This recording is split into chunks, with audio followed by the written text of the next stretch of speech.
Find anyone? Remedios asked. We just left your house, Liam answered. You never know. The paladin's eyes shifted left and right. Does anyone look suspicious? If you were to choose, it would be the liveried men that were wandering around in place of the royal army. There were more of them around since their trip to the garden market, forming gangs that didn't seem to do much more than stand around looking intimidating. From what he could see, they had divided the prime estates into territories ordered according to the lords who lived in them. By the looks of things, his assignment was going to be more difficult than he had first assumed.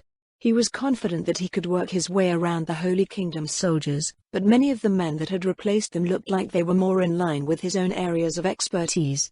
A change in his approach was called for, especially since working for the Holy Order meant doing things that the men who now controlled the city probably wouldn't like.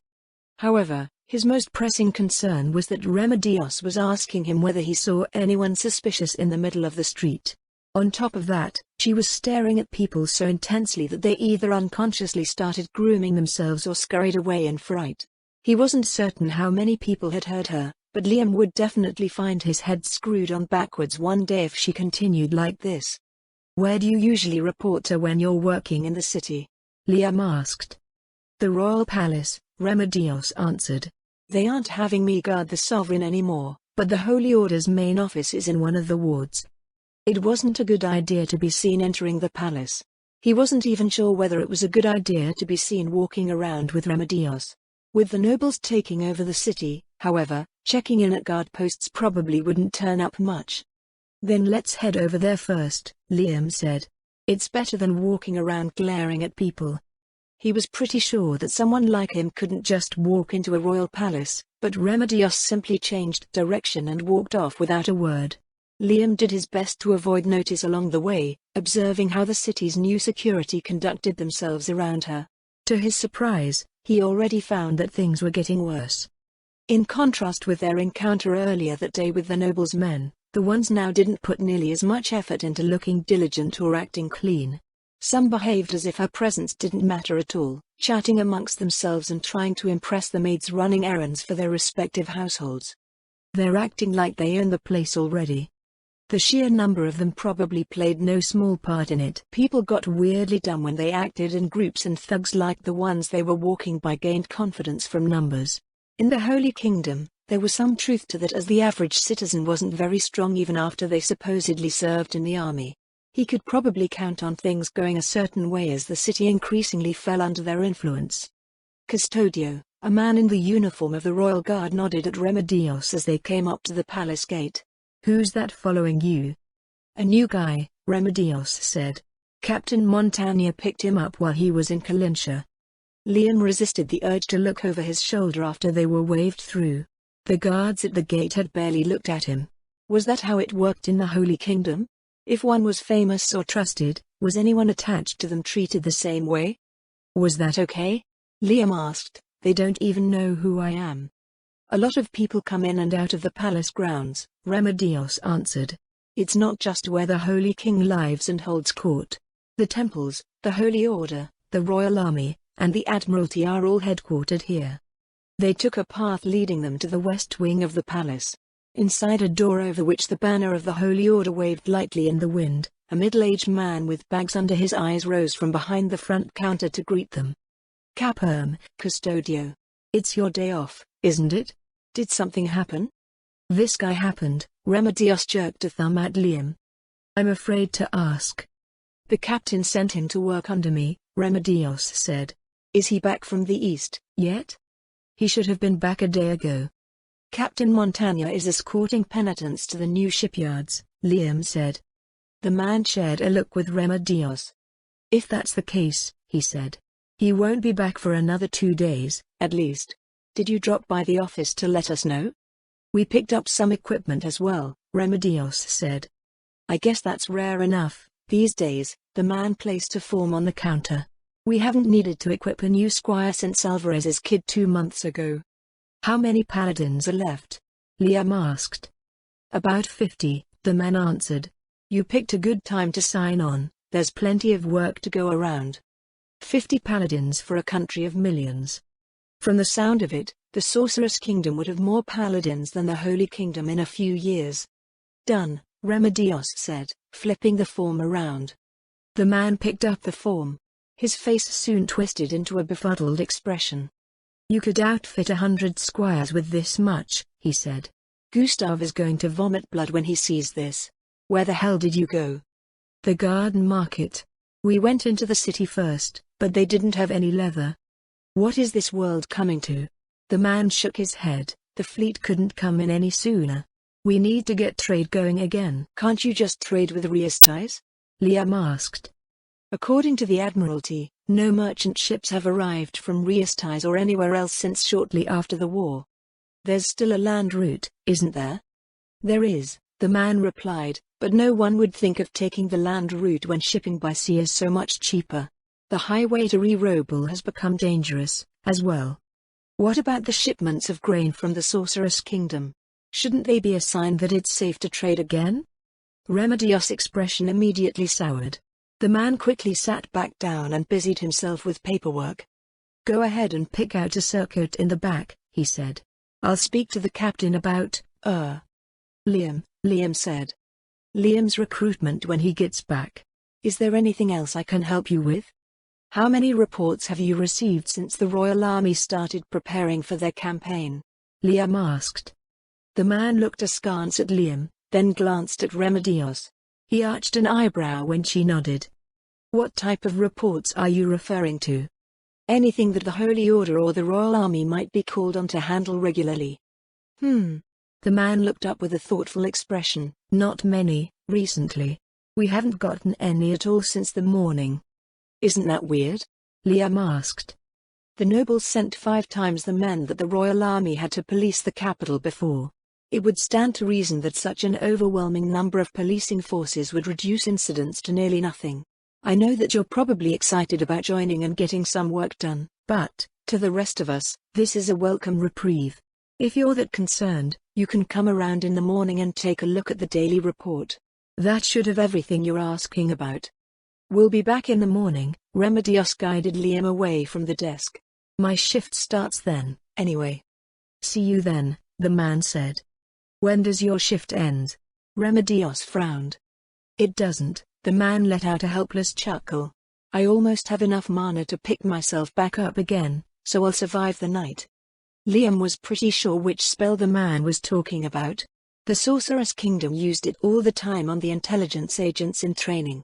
It refreshed the body but not the mind, so the man's fitness for office work was in serious doubt. What was that all about?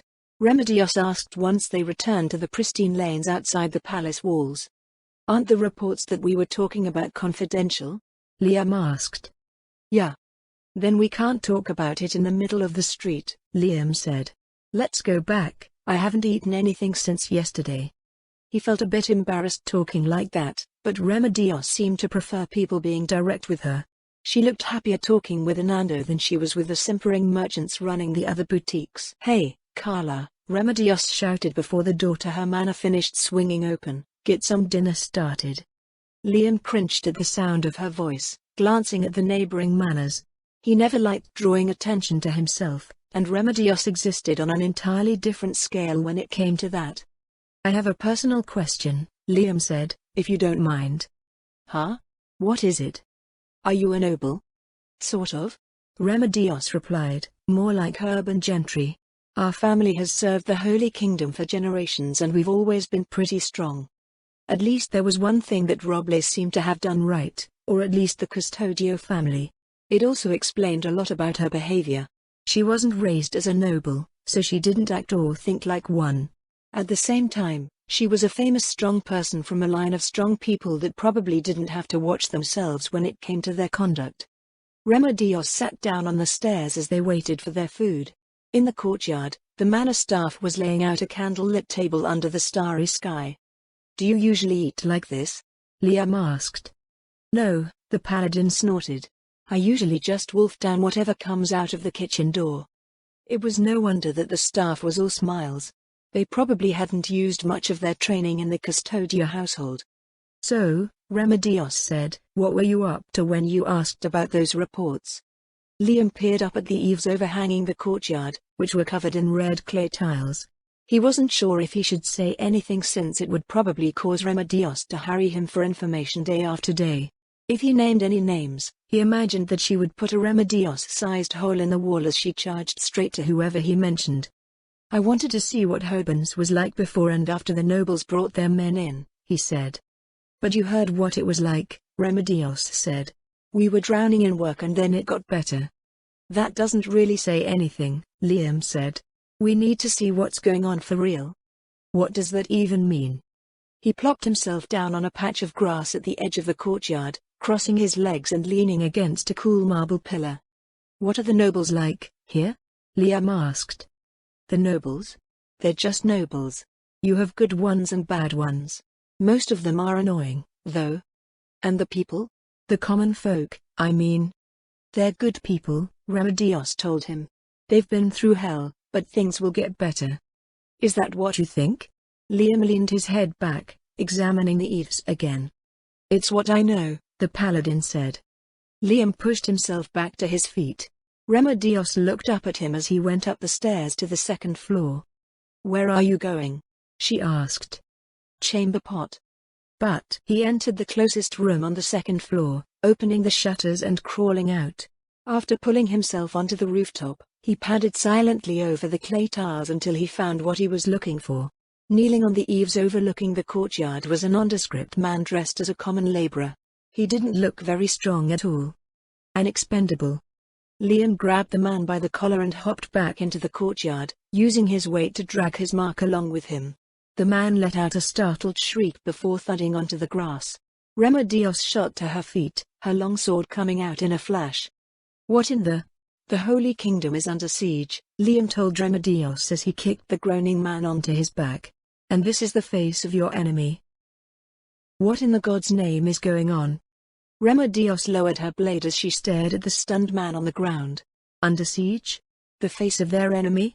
He looked like a common citizen, next to indistinguishable from any other laborer working to rebuild the country. Miss Custodio, Carla came running from the kitchen. What? The maid covered her mouth and let out a gasp when she noticed the man groaning on the floor of the courtyard. Shall I have someone call for the soldiers, Miss Custodio? Carla asked. Don't, Liam said. Remedios narrowed her eyes at Liam's response. What do you mean by don't? She said, this guy was on my roof, wasn't he? Since when did you figure out that someone was there? When I said confidential, Liam replied. But that was back at the palace gate. Wait, are you saying that this man is a spy? We're starting from there? They held one another's gaze for several seconds. Liam looked down at the man. Can you heal him? His shoulders in pieces. Remedios sheathed her weapon and knelt to treat the man. You had better start making some sense, she said. If you call for the new men, Liam told her, this guy is probably dead. The law isn't that harsh. That law doesn't matter, Liam snapped, not when it comes to this. The fact that this guy is trying to spy on the strongest paladin in the country on nothing more than the suggestion of learning a secret means that things are way worse than you think. She looked away from Liam to Carla, who had come to look curiously over her shoulder at the injured man. Does that make any sense to you? Yes, Miss Custodio, the maid replied. It does? The royal army is gone, Carla told her. Out of the country. The men who had come to replace them aren't soldiers from the southern Holy Kingdom, but retainers of lords belonging to the royalists. Which means that they're loyal to the Holy King, Remedios said. Carla quietly shook her head. Remedios' hand went to the sword at her hip. Is the Holy King in danger? She asked. Of course not, Carla answered. It is through his divine grace that the royalists have acquired so much power. They have little to gain and everything to lose by attempting to oust the Holy King. They're here to help by the King's command, which is fine. But they're ignoring the law? No, there's no proof of that. And what was that about acquiring power? I'm lost, Remedios declared. Yes, Miss Custodio. That's fine, Liam said. It's unreasonable for anyone to expect a paladin to see things the same way that a rogue or noble does. How old is this kid, again? Never mind his age, he was saying things that she had never heard before. Gustav's missive said that he was originally from Re-Robel, but the people in Reestais didn't seem all that much different from the people of Roble when their delegation passed through there. No, more importantly. What do you mean by under siege? Remedios asked. Are we under attack by someone? Is it the Sorceress Kingdom? Huh? How did you? Never mind. I said it just now, didn't I? This is the face of your enemy. But he's just a regular citizen, Remedios said. Unless you're saying that fiends in disguise are causing this. Liam stared at her. What? Remedios frowned. Carla cleared her throat. Miss Custodio, the maid said as she produced a length of rope from somewhere. What Liam is saying is that, by acting as they believe they must, the people have become a sort of army that unknowingly undermines the societal fabric of our country. So they're not doing it on purpose, but being tricked into it? The maid instructed a pair of footmen to bind the man and toss him into a spare room before returning to the conversation. Rather than judging matters according to one's guilt and innocence or good and evil, it is better to examine the situation by analyzing cause and effect. I suppose that may be difficult for a member of the Holy Order. What's that supposed to mean? I meant no offense, Miss Custodio, Carla said. I suppose it is fundamentally the same problem as we're discussing. It is commonly said that, to a man with a hammer, everything looks like a nail. The Holy Order, however, is the hammer itself, and anyone can see what the world looks like to you through your words and actions. You are a weapon forged for a specific purpose, and so you act according to that purpose. The same logic applies to everyone. Where did you learn all this from? And how does Liam know the same thing? Any properly educated noble would understand what I speak of, Carla said. One cannot govern the people if they don't understand them. Well, one could, but the results would be catastrophic. As for Liam, commoners may be ignorant when it comes to matters of governance, but they aren't stupid. When a noble comes up with a policy, his subjects will, in the ways that they know, quickly figure out ways to exploit the advantages of that policy or evade its pitfalls.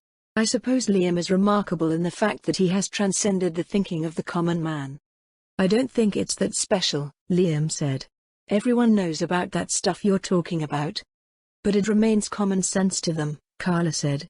And common sense is a cage that not many people escape from. You, on the other hand, have some realization as to what creates that common sense, which in turn allows you to act upon that which dictates the behavior of those who are caged by it. If my father encountered an individual such as yourself, he would immediately offer to make you a retainer of House Vigo. Actually. Carla moved closer to Liam, smiling as she fluttered her eyelashes prettily at him. If you distinguish yourself, marrying into the family is not outside the realm of possibility. Liam shrunk away from the maid, his eyes darting back and forth. Remedios grabbed Carla by the collar and yanked her back. Where does this leave us, exactly? Remedios asked. Nowhere, Liam answered. I think everyone knows what's causing this, but all they can do is go along with it. But we can do something about it, can't we? No, not unless you feel like becoming a criminal. Huh? The issue is rooted in national policy, Miss Custodio, Carla told her. Specifically, the economic policies enacted by King Caspond and championed by the Royalist faction. Not only do they incentivize competition without limit, but they also define the winners in certain terms that promote certain behaviors. And what terms and behaviors are those? It's nothing complicated. On the contrary, it is precisely because they are simple that the people have embraced them. In general, it's the notion of productivity. Everyone can translate it into things that they can understand. Heads of cattle, bushels of grain, goods manufactured and profits earned. But you nobles always want that. It's not the same, Carla shook her head. We nobles tax that productivity. If those taxes are wisely put to use, our fiefs may thrive, but most commoners only see taxes as an obligation. The Holy King's new policies, on the other hand, incentivize the pursuit of productivity with rewards that the vast majority of people could only dream of before. You make it sound as if people are inherently evil, Remedios said. Not evil, Miss Custodio, Carla shook her head. As I said, people do as they believe they must. They make what they think is the best choice. For themselves, for their families, for their homes. That is perhaps the most insidious part of it all. The new policies present themselves as the best option on every front, but even you must know that there is no such thing as a perfect solution for everything. As a noble woman, all that I must do to understand where these policies will lead is ask two questions: what is the cost, economically, culturally, and spiritually, and who is paying for it? The answers to those questions only inspire dread. But those policies are supposed to help. Everyone knew they had hard times ahead of them, but the important thing was that the war was over. They just had to tighten their belts and work hard to rebuild and turn things around. The temples would make sure that the people didn't stray from the path of good. Even the nobles that had been a thorn in Kalka's side for her entire reign were cooperating. Surely, that meant things would get better? Except they weren't. She couldn't clearly articulate her thoughts like her sister or Carla, but she could still feel that things were slowly, but surely, drifting in the wrong direction. There must be something we can do, Remedios said. We can be a pain in the butt, Liam replied. Oh, Miss Custodio is very good at that, Carla smiled. In fact, she is in the unique position of being an unstoppable pain in the butt. What's that supposed to mean? Liam is right, however. Carla's smile faded away. Taking direct action against the changes sweeping over the country will most likely land this entire household in a jail cell and cast doubt upon the integrity of the Holy Order. Our challenge lies in the fact that any move that you make to remedy the situation must lie within the bounds of the law, and those laws have already heavily skewed things in favor of those that you must act against. For the time being, the most one can do is be a pain in the butt. Remedios closed her eyes and rubbed her temples. She couldn't follow most of what Liam and Carla were saying, and what she could make sense of made it seem like the situation was hopeless. They could be pests, at best. She had long become sick and tired of being in that position. Where do you think is the best place to start? Liam asked. The Royalist faction is currently enjoying an unprecedented degree of comfort, Carla answered. Won't exploiting that angle be dangerous? Quite the opposite, Carla said. They have so many of their creatures in the capital now that their masters will assume that any minor incident that occurs was inevitable. We hold the initiative to promote narratives of our own choosing. We're not making up stories to attack people with, Remedios scowled. We won't, Carla said lightly. It isn't necessary. People will make what they will of what happens. And what exactly is going to happen? Remedios asked. Liam's gaze traveled up the stairs to the room where the captured man was bound. We're going to be a pain in the butt, he said. That's good, right? Remedios asked. It depends, Liam answered. After their discussion the previous evening, they escorted the would-be spy to the Holy Order, reporting that he had fallen from a rooftop. Joaquin, the senior paladin stationed at the Holy Order's office in the Royal Palace of Hobans, predictably came to the conclusion that the man was a drunkard. It helped that they poured a bit of wine on him. Remedios looked as if she would explode just from keeping her mouth shut and not correcting the man's misconceptions. Of course, the spy himself tacitly went along with it. He was tossed into a cell to sober up, and the paladin said he would be released in the morning. Liam and Remedios came around again before dawn, following Joaquin's suggestion that they should check the daily reports. Now, the old paladin looked back and forth between them as they discussed their findings. Depends on what? Remedios asked. Well, Liam answered, you said that the reports for crimes and stuff dropped to nearly nothing. Which is good, Remedios said. But the only incidents listed on the summary were ones that the Holy Order had to deal with directly because they were near the royal palace. And? What do you mean, and? Liam frowned down at the documents he couldn't read. This stuff doesn't just vanish. If it's still happening around the royal palace, then it's also still happening everywhere else. It's the new guys that aren't reporting it. That means we have no idea what's going on in the city. Policing didn't just involve things like theft and violent crime, but also stuff like accidents, altercations, false alarms, or just helping the citizens with what they thought law enforcement was responsible for. The question now was what the Royalists' men were doing with their new authority and absence of oversight. The lack of reports might just be because the new guys haven't gotten used to our procedures yet, Joaquin suggested. We'll send some people out to remind them. Didn't they all serve in the Royal Army, once? You're not wrong, but it's not as if everyone remembers how to do their old jobs perfectly.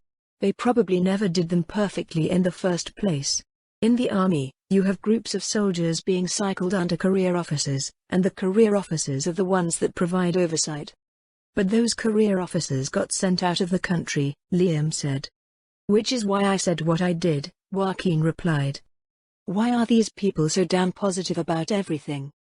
He once thought that it would be nice if people could be more like that, but it turned out that it also created all sorts of weaknesses. It was easy to get away with stuff when one was always given the benefit of the doubt. Problems like the ones that they were facing weren't treated like things they expected people to be capable of, they were treated like monsters and only applied to people that they could consider equally monstrous. It wasn't as if saying so could change their minds, however, so Liam decided to leave it at that, walking out of the palace grounds with Remedios. He could almost feel her gaze boring a hole through the back of his head. I'm still doing it, he said. The streets were still empty and he couldn't sense anyone watching from nearby, so he figured it was safe enough to talk. At least as long as Remedios didn't start shouting. Why? Remedios asked. You heard Joaquin. Did she just conveniently forget that a man had crawled onto her roof to spy on them? I'll be doing the same kind of thing anyway, he answered. It's as good a start as any. But I thought you were assigned to me. I am, Liam replied. But... He stopped speaking when a wagon appeared around the corner, delivering fresh milk to the prime estates. The vehicle didn't even stop as its crew offloaded a sealed jug at each gate. How much is milk these days? Liam asked. I'd have to ask the household staff, Remedios answered. That wagon should have dropped a jug off at my place if you want some. Sure, Liam said. Let's have breakfast before the shift starts. Ever since he had gained an understanding of Remedios' personality, Liam couldn't decide whether it was prudent to let her know what he was doing or not. At first, he decided against saying anything because it would influence her actions and probably interfere with his work as a result. Not telling her anything, however, only led to an endless stream of questions, often in awkward situations. It was annoying, but he couldn't be angry about it because she wasn't doing it to be nosy. She did it because she cared about what was happening and wanted to do something. That made her willing to work with him so long as he could prove that he was getting things going in the right direction. Liam couldn't imagine what his life would be like if she decided to oppose him instead. They settled down for a light breakfast of toast, cheese and broiled fish. A jug of fresh milk turned out to be 2 silver, which was 10 times more expensive than it was in the Sorceress Kingdom, but that had just been a prompt to get them back to the manor. Remedios, Liam said, the less I'm seen with you, the better. Why? The paladin's expression shifted into something troublesome. Liam searched for words that would explain what he wanted to do without offending her. Because I'm basically a scout, he said. Reconnaissance. When you're fighting demi-humans, you don't send paladins out to scout, do you? Not if we have army scouts available, Remedios replied. I don't see what that has to do with what you said before, though. It has to do with what I said last night, Liam said. This country is under siege. We're basically fighting a war where the armies are formed out of the citizens and the weapons are things like money and clout. Those armies aren't nice and neat, either. Everyone belongs to multiple armies at once because they need or owe something to a bunch of different people.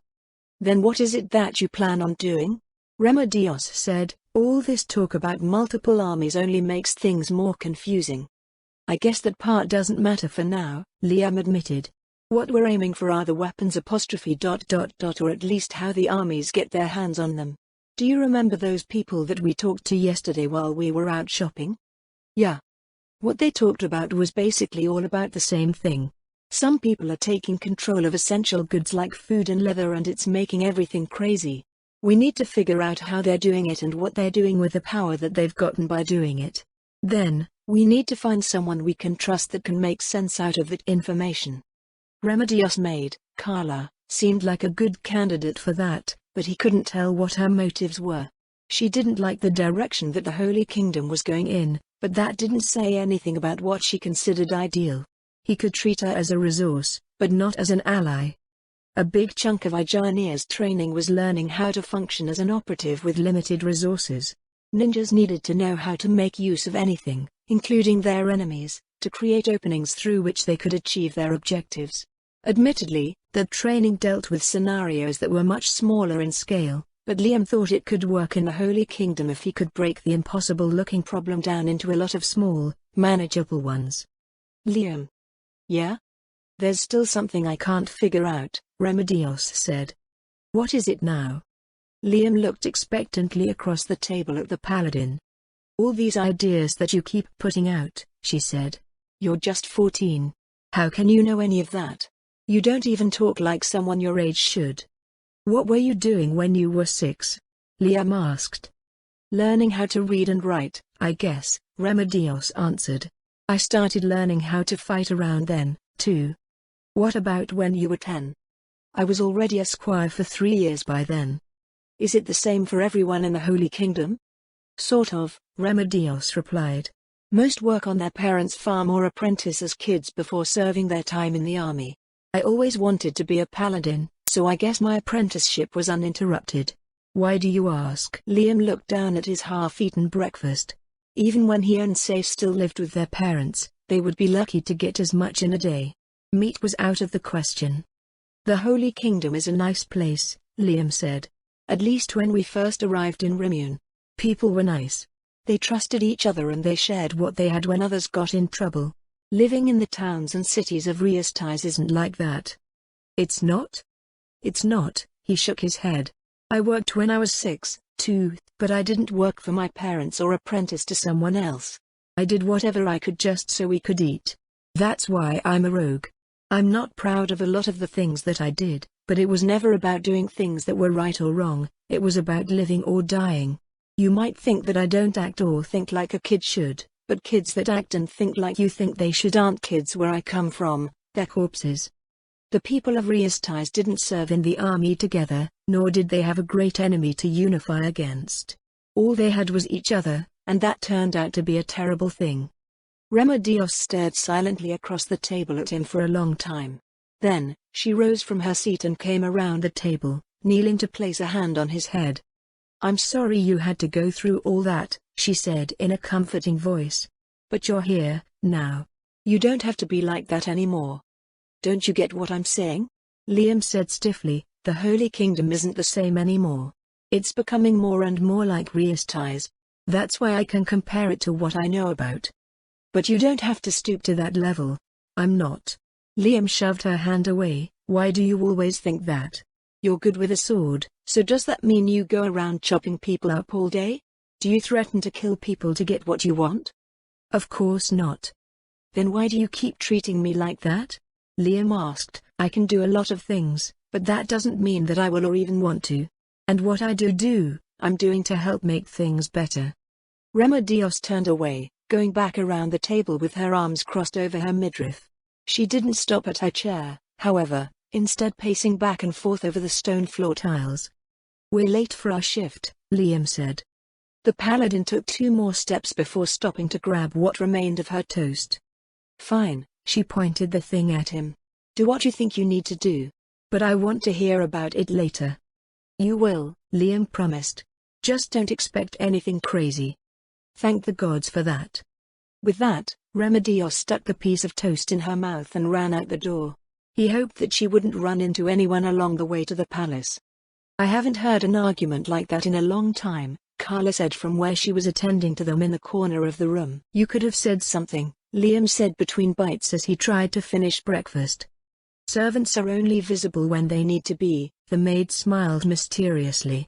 Most people are too scared to confront Miss Custodio or believe it's just not worth the time and effort. They begrudgingly follow her instructions and talk behind her back. That's not very smart, Liam frowned. So they just let her do whatever? No one's been able to work with her properly since the Holy Queen and Kellid passed on, Carla shrugged.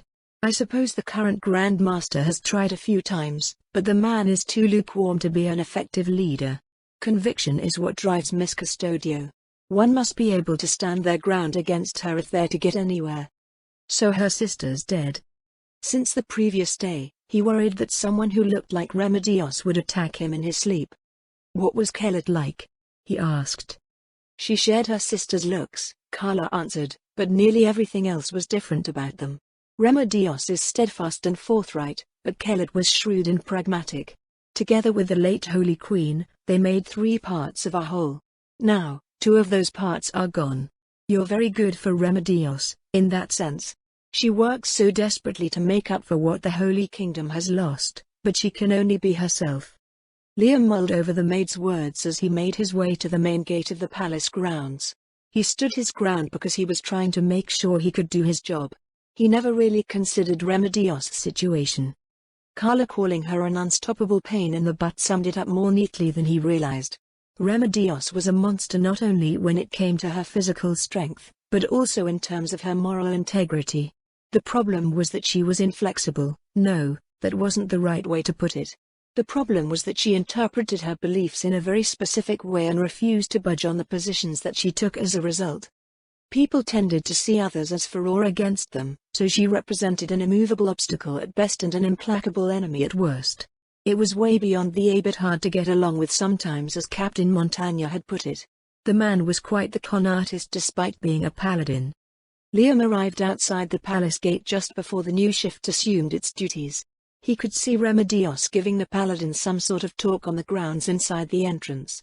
Concealing his presence, he strolled around a nearby building before entering the shadows of a hedge facing the gate. The drunkards and vagrants that had been kept in the palace prison overnight were escorted out by the new shift. Liam located the spy from the previous evening and followed him out into the common area of Hobans. Despite not showing any signs of abuse during his stay, he looked eager to be on his way. Liam yawned widely as he mingled with the morning crowds. The man showed absolutely no signs of wariness. He walked straight to a block of apartments halfway to the city wall and entered through its front door. Well, that didn't get us anywhere. The shutters on the window above him shuddered as something heavy hit the wall nearby. Drinking, again? Dozens of people looked up as a high-pitched shriek issued out over the street. I wasn't drinking, Ma. A voice that sounded like the spy protested. Everyone's struggling to keep up and here you are, pissing our money away. I told you, I wasn't. Then what were you doing? Silence hung over the air for several moments. A few eavesdroppers picked up their steps again, shaking their heads. That's what I thought, the woman said. Get out. Don't show your face here till you bring home some pay. A few minutes later, the man stumbled out of the apartment entrance, muttering darkly to himself. Whoops. Liam's efforts to create a convincing cover story for when they brought the man in had caused some unexpected woes. He offered a silent apology to his mark as he followed him through the streets again. Disappointingly, the man only ended up in a line of laborers waiting for work at the nearby warehouse district. Liam watched the man while listening to the laborers' conversation, but it only seemed like a more desperate version of what he had heard in the eastern parts of the Holy Kingdom. He stuck around until a convoy of covered wagons trundled by, escorted by dozens of liveried men. They stopped at a warehouse not far from the growing line, where even more liveried men were awaiting them. The various apprentices trailing the wagons scattered in every direction once the destination was made clear. The first of the wagons was uncovered, revealing its cargo of unmarked sacks. The first of the merchants appeared shortly after. What have you got there? He asked. Barley from Debonai, one of the liveried men answered. How much? A more important-looking man hopped off the front seat of the wagon, coming forward to address the first merchant. It's a gold per bushel. A gold? A gold trade coin. What? But that's twice the old price. Take it or leave it. More merchants pressed in from behind the first. They should have heard the quote, but it didn't look like they intended to return empty-handed. The prices are fixed, so no haggling. The important-looking man shouted over the din of the growing crowd, line up all nice, ya hear? Liam worked his way around the back of the crowd, trying to locate a better vantage. According to the list of prices he was told to memorize before coming to the Holy Kingdom, the price of barley was around 50 riastais silver per bushel in riastais, which meant that a loaf of barley bread was about 1 copper. The prices in Roble were similar before the war. More importantly, the new price was double what one had to pay out near the wall, at least the last time he had paid for anything out there. That's before these merchants mark up the price, too. He eyed the liveried men, wondering how they were being paid. There was a big difference in how well fed they looked compared to the laborers waiting for work. It felt like the same strategy that the facets used against their subjects, but he wasn't certain that it had happened on purpose. The fact that food and materials were scarce in the wake of the war was irrefutable, which meant that people could expect rising prices. Without getting information on the Southern Holy Kingdom, he couldn't be sure what part of those increases was inevitable and what part was pure profiteering. Liam slipped into an alley behind the warehouse, looking for a way inside. In the end, he settled on crawling through a narrow window just beneath the eaves, which had probably been opened to air out the building. He hopped onto the beams crisscrossing the ceiling, crouching low as he examined the cargo being brought in. The men said it had come from Debonai, but people commonly used the southern capital to refer to the Southern Holy Kingdom as a whole. A group of liveried men carrying sacks of grain over their shoulders crossed under him. The voice of the one at the head drifted up to the ceiling. "I don't get why those merchants bitch about rising prices so much," he said. "'Cause it's expensive?" another man replied. "Why should it matter?" The first man said, "Those damn merchants always make money no matter what. They should be happy that their numbers are going up." "I still can't understand that," a man near the back of the group said. "What's there not to get?" The first man grunted as he dumped his sack on a pallet. "The people that show the biggest numbers get recognized by the Holy King. That one that complained about doubling prices should be thanking us that we doubled his sales. But it's not as if he's selling twice as much stuff. That don't matter. What matters is what the people up top see. Merchants are measured by how much money they move. If we double the prices, that means their numbers double too." Liam frowned, trying to make sense of the argument. They made it sound as if the people up top were woefully out of touch with reality. "It can't last for long," the man in the back said as the group made its way back out. "People can't pay what they don't have." "Doesn't need to," the first man said. "The fleet's coming into port in a month or two. We need to get as much gold as we can to clean 'em out. Then we can send the fleet to import stuff from Robel on the cheap." The conversation ended as the men approached the warehouse door.